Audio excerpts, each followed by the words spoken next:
So let's look at what a Feed the Cats off-season workout would look like. On Monday, we would typically have a speed day because we'd had the weekend off. We don't do a traditional warm-up. We do 10 speed drills that are high intensity, drills, plyos, accelerations, and then we do 3-time sprints. And then our football players go to the weight room and lift afterwards. So what does that look like? Well, I can show you exactly what it looks like, and it'll take about 1 minute of time here. We do a fast march.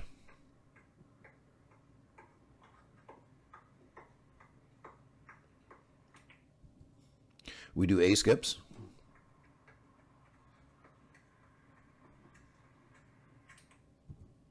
We do high knees.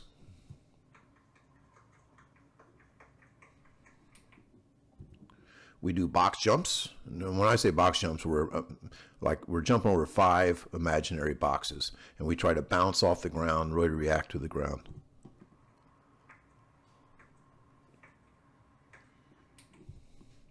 We do power bounds.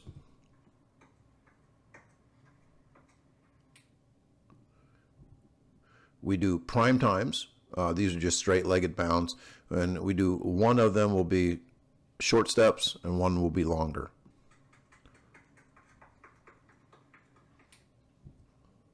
Here's the longer ones. We do butt kick and reach, which is a backwards run, but we're picking up our feet.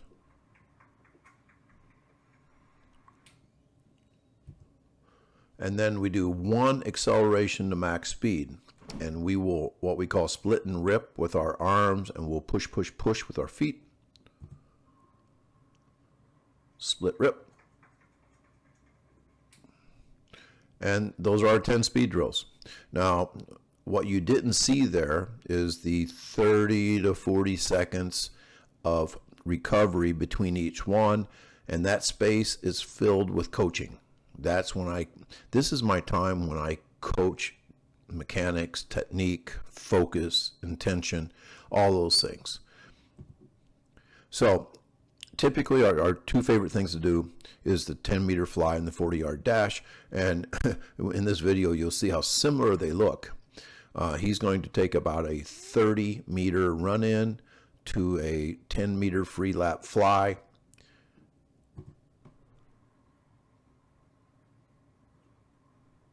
There's the first cone. There's a second, and he ran 0.98. 0.98. That's real close to 23 miles an hour. Now, the only difference here is that the cones are 40 yards apart, but it will look very much the same.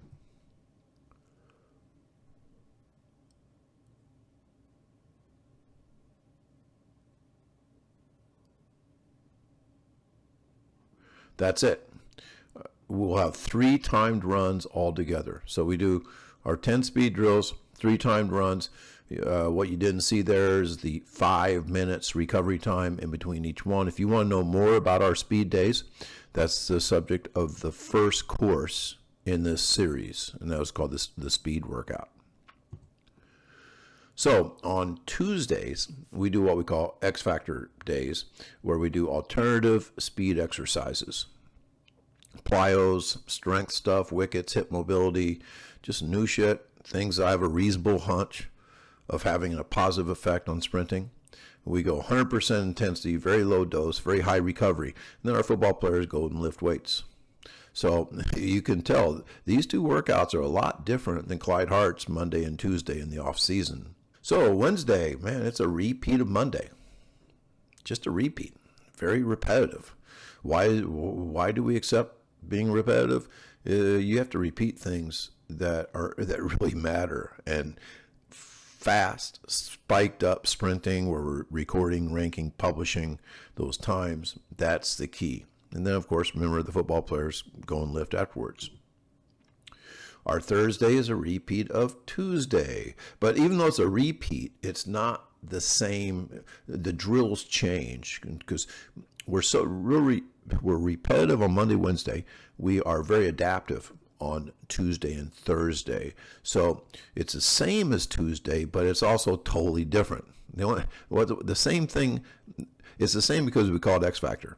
It's totally different because we call it X Factor. X stands for unknown. And then the football players go and lift weights. And then we have Friday, Saturday, and Sunday off. Remember, Clyde Hart had no off days. 0. We take 3 days off in the off season because cats sleep 20 hours a day. My goal is to train with the minimum effective dose. And if speed is our only priority in the off season, we want to keep the dose very low. We never want to burn the steak. So Clyde Hart is famous for what coaches call the long to short. His off season, tons of aerobic. His in season is going to be long early in the season, less long in the middle, and then short at the end. What I think you'll find is that maybe the quantity to quality is is a little bit over exaggerated because his quantity stays pretty damn high. Maybe it's just high compared to a feed the cats mentality, but it stays pretty high throughout the season. So January, February is his early season. Remember, September, October, November, December, they were doing that 7-day-a-week aerobic based stuff. So now they're ready for early season. So Monday, Tuesday, Wednesday, Thursday, Friday,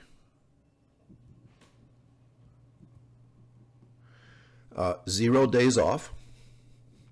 Monday looks pretty hard. Tuesday, you got 8 200s and 6 150s. The 6 150s are up hills. Wednesday's hard. Thursday's hard. They back off on Friday, but the Clyde Hart back off day, where they run a mile. Remember, we don't even run a lap. The 3 times 200 is actually the hardest workout that my guys have done in the last 5 years. So his easiest workout is our hardest workout. And like I said, no days off. So yeah, that's pretty hard. So let's look at mid-season. I expected to find a real reduction in the volume, but what I kind of see a little more quality.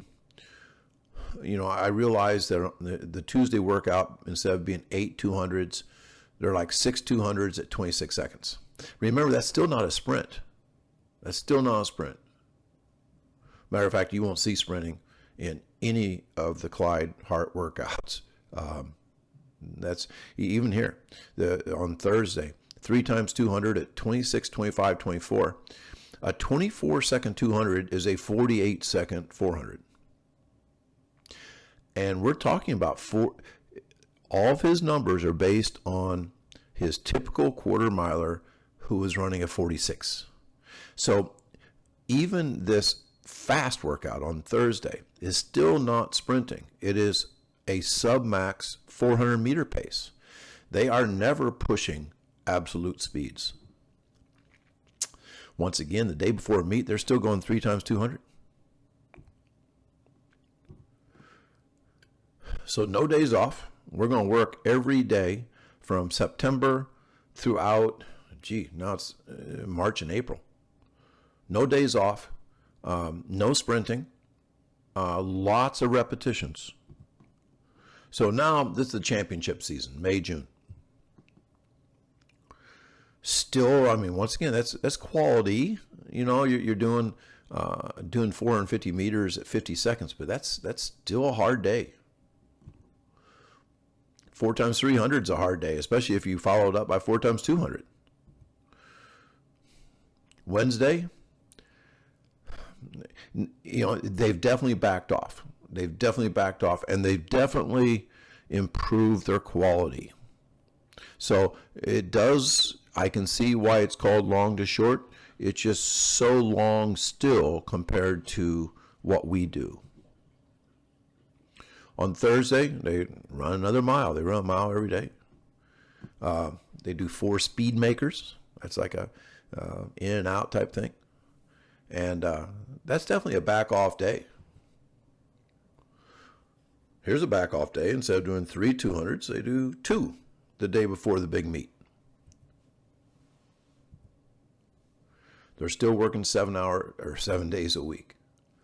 7 days a week from September until June. So just some general things. And once again, I love Clyde. I've never sat down with him. I never talked to him on the phone or anything like that. But, he seemed like just a wonderful man. Somebody with great charisma. You could tell he's a fantastic coach. Greatest coach of all times. But they didn't do any sprint training. Thank God he recruited great sprinters because they didn't work on it. They did no max speed training ever. By the way, Stuart McMillan at Altus also bragged with Andre DeGrasse. I even wrote an article about it. It's kind of a wild article. Just Google DeGrasse McMillan and you'll see it. But he bragged about doing no max speed training before the Rio Olympics. Was it long to short? Yes. It was long to less long, I would say, was a better thing. But even in the late season, Baylor was doing over 5,000 meters of repeats per week.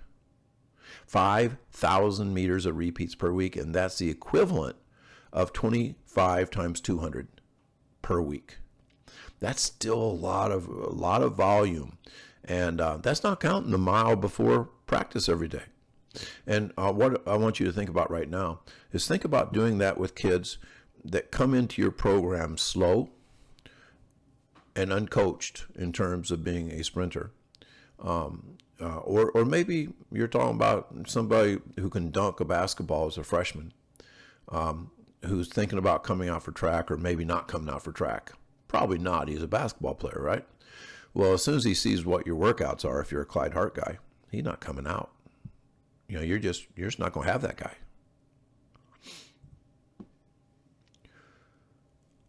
Remember, the high volume was in addition to 7 miles of warm-up miles, and there was 2 weight sessions involved as well.